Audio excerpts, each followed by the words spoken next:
Chapter 17 forest our life line.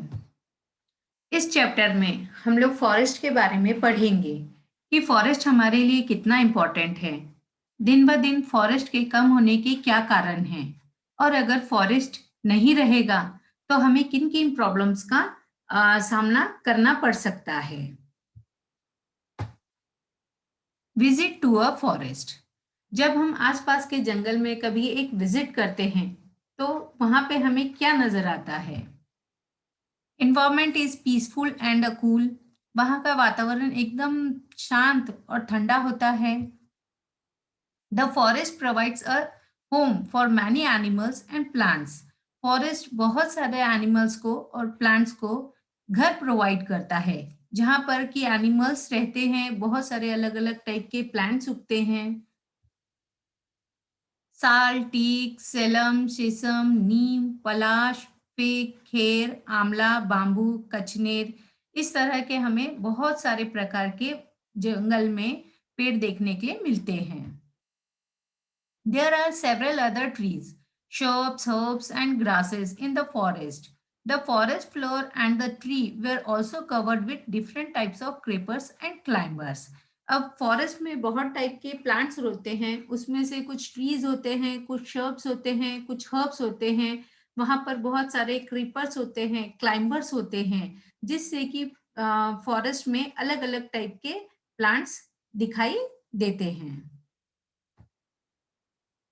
The sun was barely visible through the level of leaves of the tree, making it quite dark inside the forest. अब forest इतना घना होता है कि सूरज की रोशनी मुश्किल से पेड़ों के बीच से होकर जमीन तक पहुंच पाती है। Forest products. अब फॉरेस्ट हमारे लिए बहुत यूजफुल है। फॉरेस्ट से हमें बहुत सारी चीजें मिलती हैं। Plywood, fuel wood, boxes, paper, matchstick and furniture. अब हम घरों में बहुत सारे फर्नीचर बनाते हैं, पेड़ पौधे खिड़की दरवाजे बनाते हैं।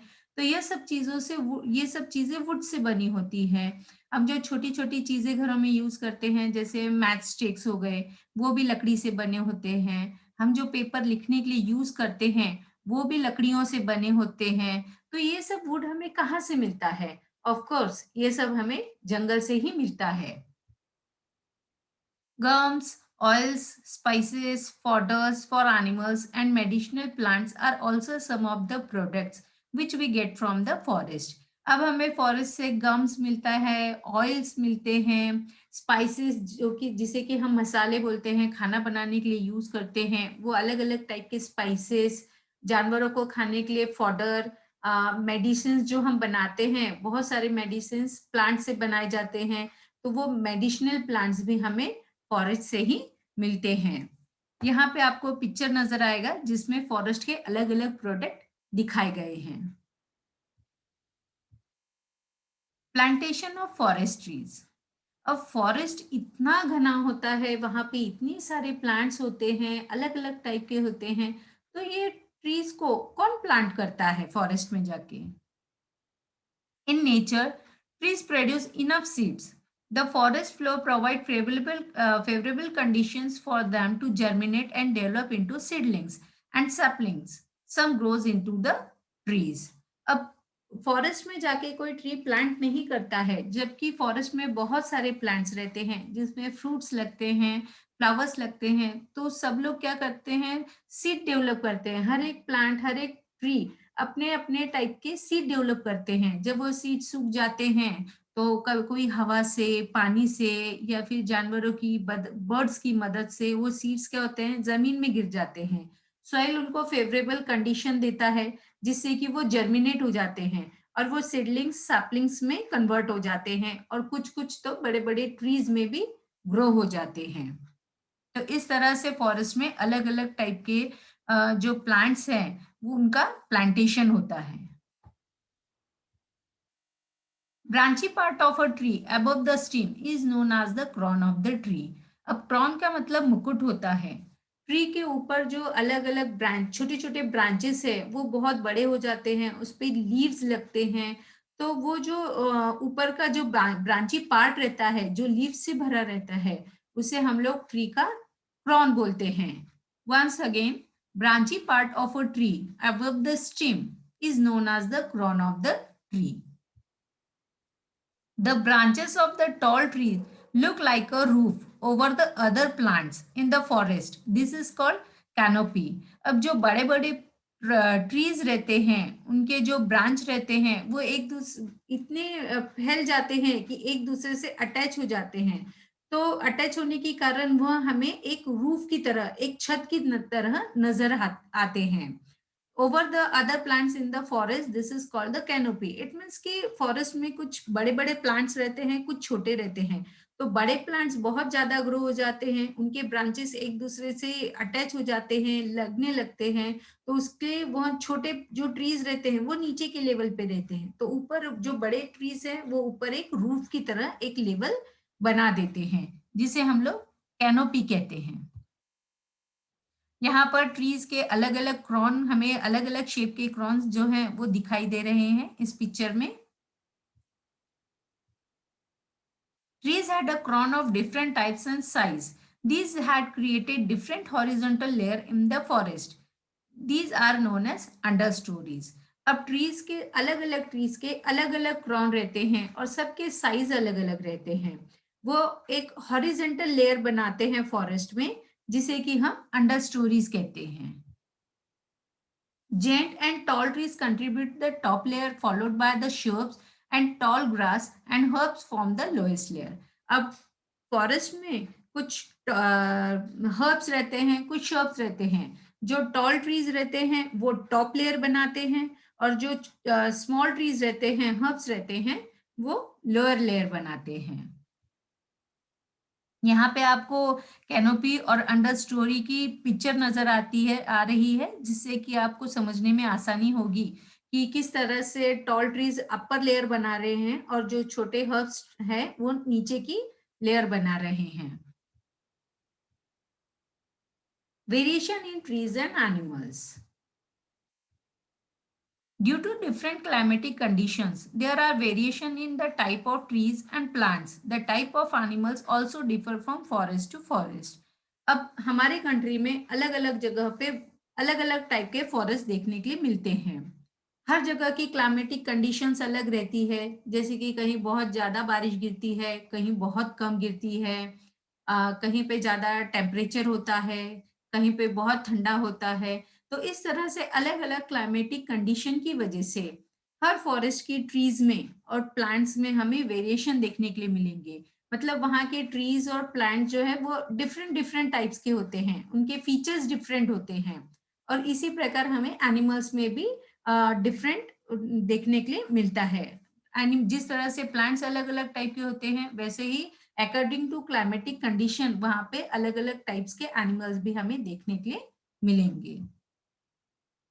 यहाँ पे कुछ ट्री के फोटोज आपको दिखाई दे रहे हैं पिक्चर्स, जिससे कि हमें उनके फीचर्स का पता चलता है कि अलग अलग ट्रीज कितना डिफरेंट रहते हैं एक दूसरे से, और अलग अलग टाइप के रहते हैं।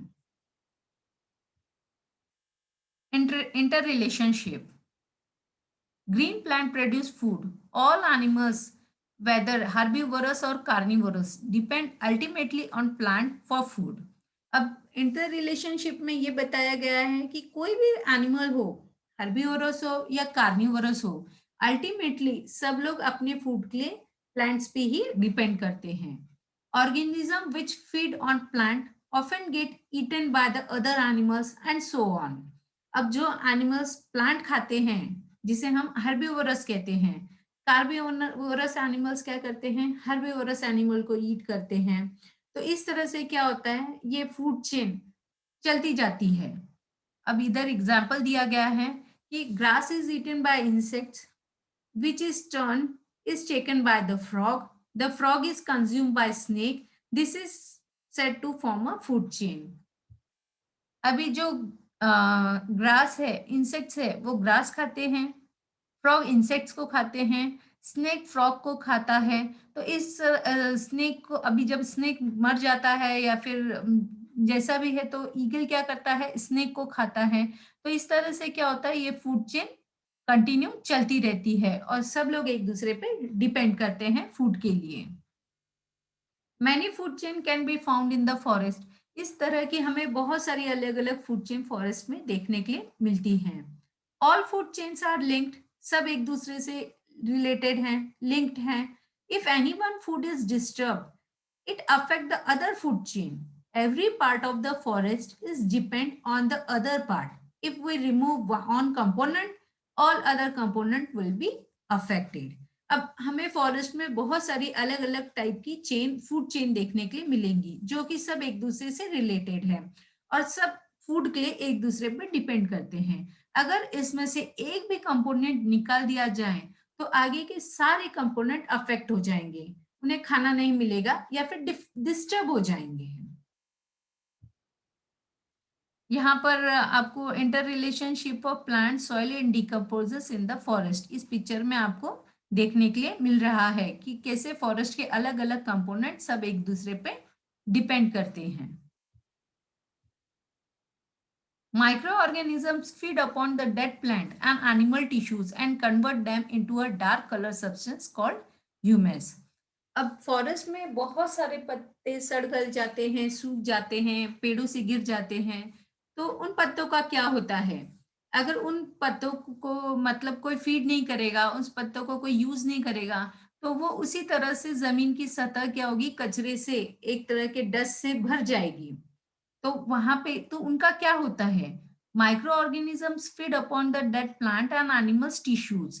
अब जो छोटे छोटे माइक्रो ऑर्गेनिजम्स रहते हैं वो डेड प्लांट पे, एनिमल टिश्यूज पे फीड करते हैं, उनको खाते हैं और उनको क्या करते हैं, एक डार्क कलर के सब्सटेंस में कन्वर्ट करते हैं। उस डार्क कलर के सब्सटेंस को हम लोग ह्यूमस कहते हैं।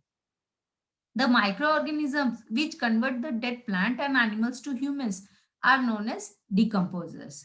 अब जो micro organisms dead plant and animal को ह्यूमस में चेंज करते हैं उनको हम डिकम्पोजर्स कहते हैं। यहाँ पे आपको फॉरेस्ट फ्लोर नजर आ रहा है जहाँ पे बहुत सारे सूखे पत्ते वगैरह हैं। तो इन्हीं सूखे पत्तों पे इसमें से कुछ पत्ते सड़े गले रहते हैं, तो माइक्रो ऑर्गेनिजम्स जो रहते हैं डिकम्पोजर्स, जिन्हें हम डिकम्पोजर्स कहते हैं, वो इनके ऊपर फीड करते हैं और इन सबको ह्यूमस में चेंज करते हैं। Forest are called green lungs. अब फॉरेस्ट को ग्रीन लंग्स कहा जाता है। Plant release oxygen through the process of photosynthesis. The plant have to provide oxygen for animals' respiration. They also maintain the balance of oxygen and carbon dioxide in the atmosphere. That is why forests are called green lungs. अब forest को green lungs क्यों कहा गया है? हम सबको पता है कि फॉरेस्ट क्या करता है, अपना खाना बनाने के लिए कार्बन डाइऑक्साइड लेता है और ऑक्सीजन रिलीज करता है फोटोसिंथेसिस की प्रोसेस से। इस प्रोसेस को हम क्या कहते हैं, फोटोसिंथेसिस। तो प्लांट क्या करता है, इस प्रोसेस से इन्वायरमेंट में ऑक्सीजन और कार्बन डाइऑक्साइड का जो लेवल है वो बना के रखता है और जो एनिमल्स हैं उनको ऑक्सीजन प्रोवाइड करता है जिससे कि वो रेस्पिरेशन कर सके। अब जो एनिमल्स है वो ऑक्सीजन लेते हैं, ऑक्सीजन से रिस्पायर करते हैं, कार्बन डाइऑक्साइड प्रोड्यूस करते हैं। तो प्लांट क्या करता है, वो कार्बन डाइऑक्साइड यूज करता है, उससे अपना फूड रिलीज करता है और फूड बनाते समय वो ऑक्सीजन रिलीज करता है। तो इस तरह से क्या होता है कि एटमॉस्फेयर में कार्बन डाइऑक्साइड और ऑक्सीजन का लेवल बना रहता है। Trees take in water from their roots and release water vapors into the air through evaporation. अब ट्रीज जो है अपना फूड बनाने के लिए रूट की हेल्प से सॉइल में से पानी एब्जॉर्ब करता है, लेकिन जितना पानी वो एब्जॉर्ब करता है वो सारा पानी उसको यूज में नहीं आता है। कुछ पानी वो क्या करता है, थ्रू इवोपरेशन वाटर वेपर के रूप में एटमॉस्फेयर में रिलीज करता है। इस प्रोसेस को हम लोग इवोपरेशन का प्रोसेस कहते हैं। यहाँ पे आपको एक फिगर नजर आ रही है। इस फिगर में दिखाया है कि किस तरह से जो प्लांट है वो ऑक्सीजन का और कार्बन डाइऑक्साइड का बैलेंस एटमॉस्फेयर में बनाकर रखते हैं। People also live in forest. Some of them may belong to different tribes. अब फॉरेस्ट में सिर्फ पेड़ पौधे या जानवर ही नहीं रहते, फॉरेस्ट में अलग अलग टाइप के कुछ जनजाति के, हमें जिन्हें हम जनजाति भी कह सकते हैं, अलग अलग जनजाति के कुछ लोग भी रहते हैं जो अपनी उपजीविका के लिए, मीन्स लाइववुड के लिए पूरी तरह से फॉरेस्ट पे डिपेंड करते हैं. These people depend mostly on the forest. The forest provides them with food, shelter, water and medicines. Forest उनको खाना देता है, रहने के लिए घर मीन्स शेल्टर देता है, वाटर प्रोवाइड करता है, मेडिसिन्स प्रोवाइड करता है. They have traditional knowledge about many medicinal plant in the forest. अब ये जो लोग हैं जनजाति के, अलग अलग ट्रिब्स के लोग जो फॉरेस्ट में रहते हैं, तो उन्हें फॉरेस्ट के पूरे मेडिसिनल प्लांट्स के बारे में, स्पाइसेस प्लांट के बारे में पूरी जानकारी रहती है. Inter relationship between the forest and animals. अब फॉरेस्ट में एनिमल्स रहते हैं, तो एनिमल्स और फॉरेस्ट के बीच में क्या रिलेशन है, वो किस तरह से एक दूसरे पे डिपेंड करते हैं. The dense bushes and the tall grass provide animals with the food and shelters. They also protect them from carnivores that live in the forest. अब जो एनिमल्स फॉरेस्ट में रहते हैं, तो फॉरेस्ट क्या करता है, उन एनिमल को खाना देता है, रहने के लिए घर देता है, और जो हर्बीवोरस एनिमल है उनको कार्निवोरस एनिमल से प्रोटेक्ट भी करता है. The animal also disperse the seed of certain plant and help the forest to grow and regenerate. The decaying animal dung also provide nutrients to the seedling to grow. अब animal किस तरह से help करते हैं forest को. Forest तो animal को खाना देते हैं, फूड देते हैं, लेकिन एनिमल्स फॉरेस्ट को किस तरह से हेल्प करते हैं कि जो भी सीड्स वगैरह ट्री पे जर्मिनेट होता है, तो एनिमल क्या करता है, उन सीड्स को, फ्रूट्स को खाता है, जिसकी वजह से सीड्स क्या होते हैं, डिस्पर्स हो जाते हैं. कुछ सीड क्या होता है, एनिमल के फर पे अटैच हो जाते हैं, जिससे कि एनिमल जब फॉरेस्ट के एक साइड से दूसरी साइड में जाते हैं, तो वहां पे जाने के बाद क्या होता है, सीड गिर जाते हैं. तो इस तरह से क्या होता है, सीड डिस्पर्स हो जाते हैं, और जो फॉरेस्ट डिस्पर्स हो जाते हैं, और फॉरेस्ट क्या होता है, रीजनरेट होता है. The decaying animal dung also provide nutrient to the seedling to grow. अब जो एनिमल का डिकेइंग, जो एनिमल डंक रहता है, वो भी जब सॉइल पे गिर जाता है, तो उससे क्या होता है, सॉइल में न्यूट्रिएंट बढ़ जाता है, जो कि सीडलिंग्स को ग्रो होने में हेल्प करता है. यहाँ पे आपको एक फिगर नजर आ रही है, जिसमें आप देख रहे हैं कि एनिमल किस तरह से पेड़ पे रहते हैं. तो पेड़ पे ही वो रहते हैं, उन्हें फूड भी वहां से प्रोवाइड होता है. Dynamic living entity. By harboring great variety of plant, the forest provide greater opportunity for food and habitat for the herbivores.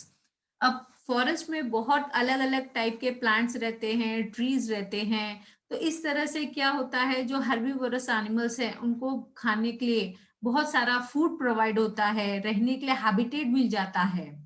Large number of herbivorous means increase availability of food for a variety of carnivorous. अब carnivorous animals herbivorous animals को खाते हैं, इसलिए वो खाने की तलाश में वो भी जंगल में रहते हैं. तो इस तरह से हर्बीवोरस, कार्निवोरस, अलग अलग टाइप के जो एनिमल्स हैं वो हमें जंगल में देखने के लिए मिलते हैं. The wide variety of animal helps the forest to regenerate and grow. अब जो एनिमल्स की वैरायटी बहुत हो जाती है, तो एनिमल्स क्या करते हैं, जो फॉरेस्ट को है वो रीजनरेट होने में, ग्रो होने में भी हेल्प करते हैं. Decomposers help in maintaining the supply of nutrient to the growing plant in the forest. अब डिकम्पोजर जो है वो डेड डिकेइंग लीव्स है, एनिमल्स है, उन पे फीड करते हैं, और जो सॉइल है, फॉरेस्ट की जो सॉइल रहती है, उसको न्यूट्रिएंट करते हैं, न्यूट्रिएंट प्रोवाइड करते हैं, जिससे कि जो प्लांट्स के सीडलिंग्स नीचे गिरते हैं उनको न्यूट्रिएंट मिलता है, और वो वहां पे जर्मिनेट होना या ग्रो होना शुरू हो जाते हैं. Therefore, the forest is a dynamic living entity full of life and vitality. तो इसमें इस तरह से क्या होता है, जंगल में हमें बहुत सारे, अब यहाँ पे आपको फिगर में भी दिखाई दे रहा है कि जंगल में बहुत सारे अलग अलग टाइप के पेड़ पौधे रहते हैं. तो इसकी वजह से हर्बीवोरस एनिमल, उनको वहां पे फूड मिलता है, शेल्टर मिलता है, तो वहां पे बहुत सारे हर्बीवोरस एनिमल्स रहते हैं. कार्निवोरस एनिमल्स हर्बीवोरस को खाते हैं, इसलिए वो फूड की तलाश में कार्निवोरस एनिमल्स की भी वैरायटी हमें जो है फॉरेस्ट में देखने के लिए मिलती है। वहां पे बहुत सारे एनिमल्स हो जाते हैं, तो एनिमल्स क्या करते हैं, फॉरेस्ट को रीजनरेट होने में हेल्प करते हैं। और जो डिकम्पोजर्स है वो फॉरेस्ट की सॉइल को न्यूट्रिएंट प्रोवाइड करते हैं, जिससे कि जो सीड्स हैं वो अच्छे से जर्मिनेट हो जाए और फॉरेस्ट रीजनरेट होने में हेल्प करें। तो इस तरह से क्या होता है, ये लोग एक दूसरे की हेल्प करते हैं और एक दूसरे पे डिपेंड करते हैं। तो वहाँ पे बहुत सारी हमें अलग अलग टाइप की लाइफ, फुल अलग अलग टाइप तरह की लाइफ देखने के लिए मिलती है। तो इसलिए फॉरेस्ट को डायनेमिक लिविंग इंटाइटी कहा गया है, full of life and vitality. Importance of forest. अब फॉरेस्ट में इतने सारे पेड़ पौधे हैं, तो फॉरेस्ट हमारे लिए क्यों इम्पोर्टेंस है? The forest act as a natural absorber of rainwater and allow it to sip. It help maintain the water table throughout the year. Forests not only help in controlling flood but also help maintain the flow of water in the stream so that we get a steady supply of water. अब forest जो है वो natural absorber का काम करता है। जो rain water, बारिश का पानी जो ऊपर से गिरता है, रेन वाटर जो गिरता है वो पेड़ों से होकर धीरे धीरे नीचे गिरता है, डायरेक्टली जमीन को हिट नहीं करता। धीरे धीरे पेड़ के थ्रू जमीन पे, सॉइल पे गिरता है, जिससे कि क्या होता है, जो सॉइल है वो पानी इजिली एब्जॉर्ब कर सकता है। तो इस तरह से फॉरेस्ट क्या करता है, सॉइल को पानी सिप करने में, एब्जॉर्ब करने में हेल्प करता है, जिसकी वजह से क्या होता है, साल भर जो वाटर टेबल है, ग्राउंड वाटर है, वो मेंटेन रहता है। फॉरेस्ट फ्लड्स को भी कंट्रोल करता है। फ्लड्स यानी बाढ़, बाढ़ नहीं आने देता, बाढ़ को कंट्रोल करता है। और maintain the flow of water in the stream so that the water, जो भी पानी का लेवल है नदियों में, रिजर्वर्स में, जो भी ओशंस है उसमें, तो पानी का बैलेंस जो है वो मेंटेन रहता है और हमें साल भर क्या होता है, पानी अवेलेबल रहता है। On the other hand, if trees are not present, rain hit the ground directly and may flood the area around it. अगर प्लांट नहीं रहेंगे तो क्या होगा, रेन डायरेक्टली ग्राउंड को हिट करेगा, जिससे कि पूरा सॉइल बह जाएगा, जमीन के ऊपर का पूरा सॉइल बह जाएगा। और जो सॉइल है वो पानी एब्जॉर्ब नहीं कर पाएगा, सिप नहीं कर पाएगा, जिससे कि फ्लड आने की संभावना बढ़ जाती है। हैवी रेन में also damage the soil. Heavy rain की वजह से सॉइल क्या हो जाता है, पूरी तरीके से डैमेज हो जाता है। Root of the tree normally bind the soil together. अब जो रूट रहता है ट्री के, वो क्या करता है, सॉइल को पकड़ के रखता है, टाइट बिंड करके रखता है। But in their absence the soil is wash away और इरोड। अगर ट्री नहीं रहेंगे तो क्या होगा, बारिश का पानी डायरेक्टली जमीन को हिट करेगा और जो सॉइल है वो पूरा पानी के साथ बह जाएगा और इस तरह से क्या होगा, सॉइल इरोजन की प्रोसेस होने लगेगी। Due to the forest the surrounding area receive good rainfall. और फॉरेस्ट की वजह से क्या होता है, हमें अच्छी बारिश मिलती है। The air also remain cool, हमारे आसपास का वातावरण ठंडा रहता है। Noise pollution two is less because the forest absorb the noise. और फॉरेस्ट की वजह से क्या होता है, नॉइज पॉल्यूशन भी कम होता है। क्यों? क्योंकि फॉरेस्ट क्या करता है, आसपास का जो नॉइस है वो भी क्या करता है, फॉरेस्ट एब्जॉर्ब करता है। ट्री क्या करते हैं, एब्जॉर्ब करते हैं, जिसकी वजह से नॉइज पॉल्यूशन कम होता है। Forest provide us oxygen. They protect soil and provide habitat to a large number of animals. अब फॉरेस्ट क्या करता है, बहुत सारे एनिमल्स को जो है हैबिटेट प्रोवाइड करता है। जो एनिमल्स को वहाँ पे घर मिलता है रहने के लिए, खाने के लिए फूड अवेलेबल रहता है।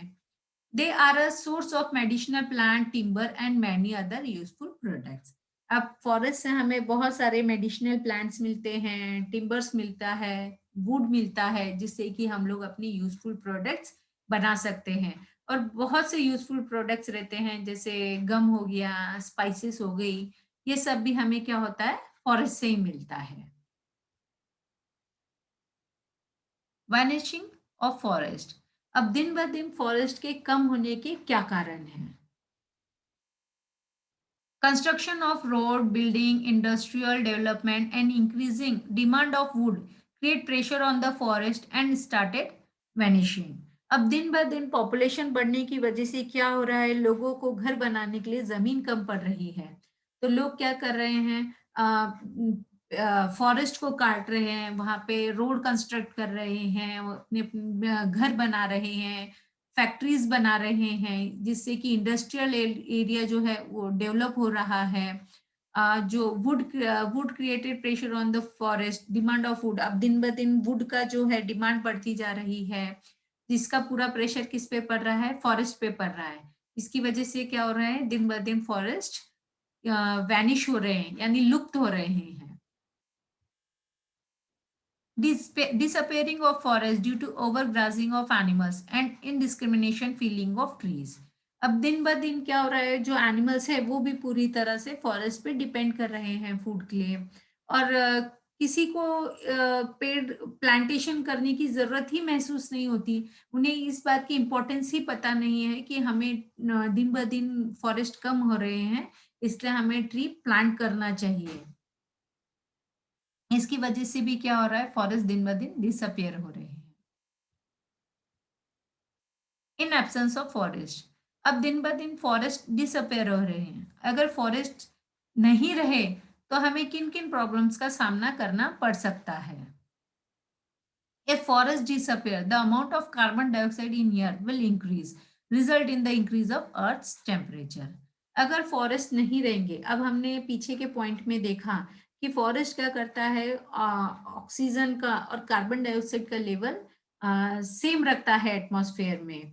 लेकिन अगर फॉरेस्ट नहीं रहेंगे तो कार्बन डाइऑक्साइड कंज्यूम करने के लिए कोई नहीं रहेगा, तो इससे क्या होगा, कार्बन डाइऑक्साइड का जो लेवल है वो एटमॉस्फेयर में बढ़ जाएगा। अब कार्बन डाइऑक्साइड क्या करता है, सनरेज को अर्थ पे ट्रैप करके रखता है। अगर कार्बन डाइऑक्साइड का लेवल बढ़ जाएगा तो जिसकी वजह से वह सूरज की रोशनी ज्यादा ट्रैप करेगा, और सूरज की रोशनी ज्यादा ट्रैप करने की वजह से क्या होगा, अर्थ पे ग्लोबल वार्मिंग बढ़ जाएगी।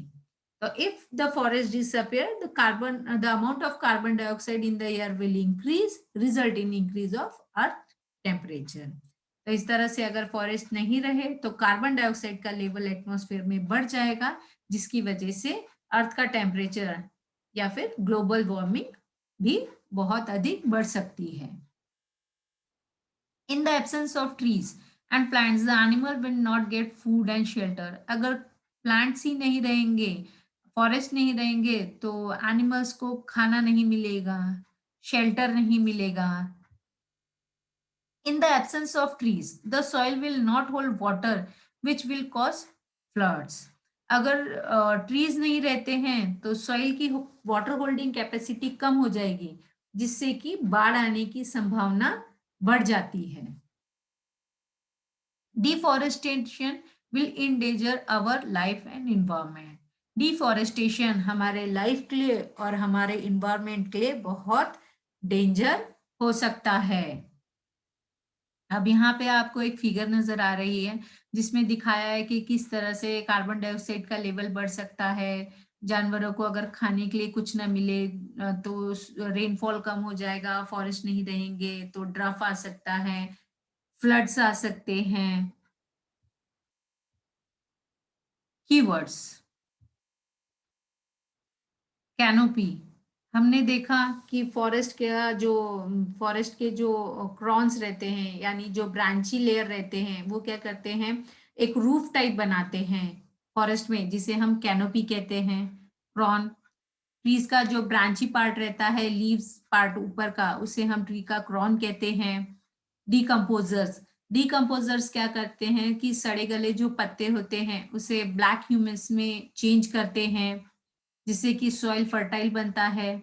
डिफॉरेस्टेशन, दिन ब दिन डिफॉरेस्टेशन के कारण क्या है, ह्यूमस, जो सड़े गले पत्ते रहते हैं, माइक्रो ऑर्गेनिजम्स क्या करते हैं, डिकम्पोजर्स, उसको ह्यूमस में चेंज करते हैं। रीजनरेशन, किस तरह से फॉरेस्ट एनिमल्स की हेल्प से रीजनरेट होता है। Seed dispersal, animals seed dispersal में किस तरह से हेल्प करते हैं। सॉइल इरोजन, अगर फॉरेस्ट नहीं रहेगा तो सॉइल इरोजन बढ़ जाएगा। अंडर स्टोरी, जो फॉरेस्ट में जो हर्ब्स और श्रब्स रहते हैं वो अलग अलग टाइप के लेवल बनाते हैं जिसे कि हम अंडर स्टोरी कहते हैं।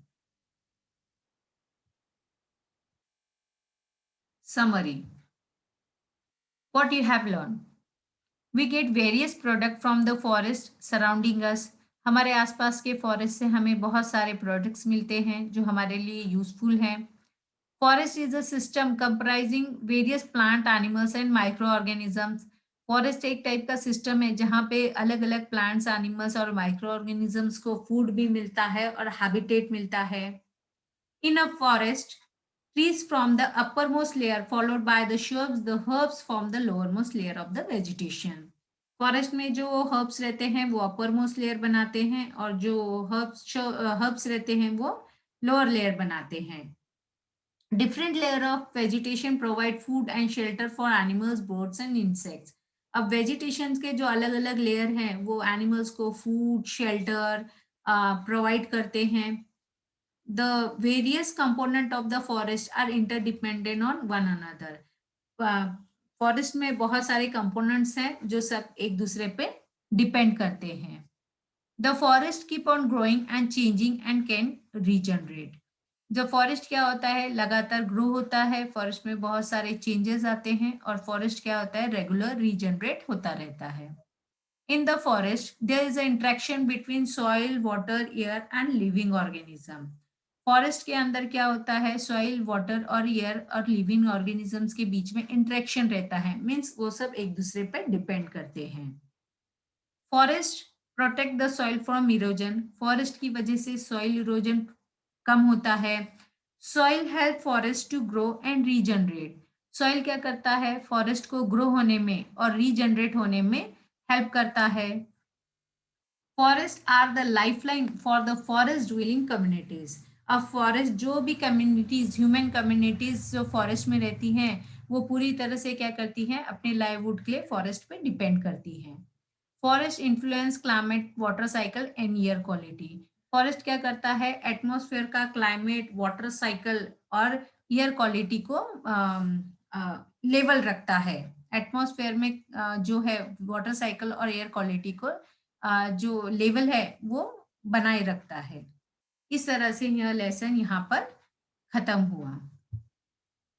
अगर आपको ये वीडियो पसंद आया होगा तो इसे लाइक और सब्सक्राइब जरूर कीजिएगा और नीचे के बेल आइकन को भी जरूर दबाइएगा ताकि हमारे सारे वीडियो आप तक पहुंच पाए। From winner classes. Thank you.